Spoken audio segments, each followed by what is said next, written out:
The employee section covers 5 topics: current number of employees at the company, the number of new full-time employees the company will hire each year, the minimum and average annual wages for new full-time employees, the base year, and calculating employment on an annual full-time equivalent basis. Because of its length, we divided the employee section into 2 parts. We will cover questions 1 through 21 in this video, which encompasses these 3 topics. Questions 22 through 57 will be covered in part 2. Let's go over a few key definitions. Full-time employees are the only employees that we consider in the California Competes program. No part-time employees should ever be included in your job or employment calculations.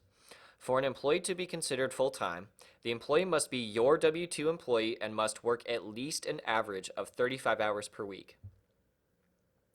Wages is the amount of monetary compensation a full-time employee receives per year, but does not include tips, overtime, bonuses, commissions, stock options, benefits, or other compensation of any kind. Also, note that these questions ask you to report the annualized wage for the employees. The aggregate employee compensation is the total amount of wages paid to new employees over the 5-year agreement. This amount is calculated for you at the bottom of the page based on your answers to the employee section questions. The aggregate employee compensation will be covered in part 2 of the video. Now that we are all aware of the definitions, let's address our first topic, the current number of employees at the company. Questions 1 through 4 are a snapshot of your company as of the day you are filling out the application.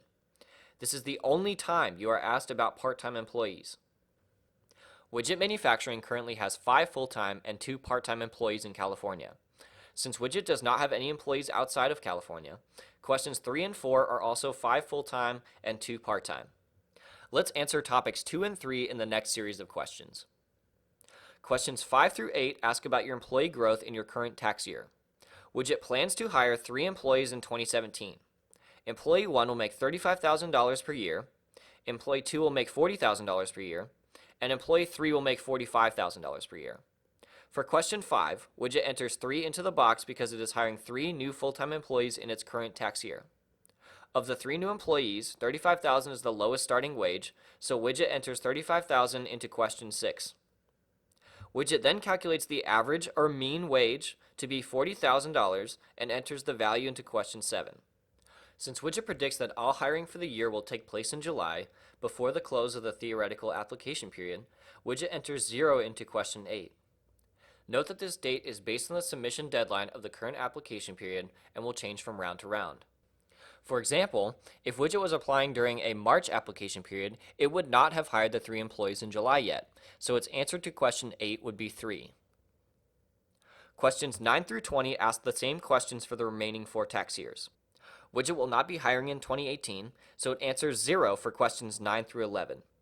Widget will hire 1 full-time salaried employee in 2019 that is projected to earn an annualized wage of $80,000 per year, so it enters 1, $80,000, and $80,000 for questions 12 through 14.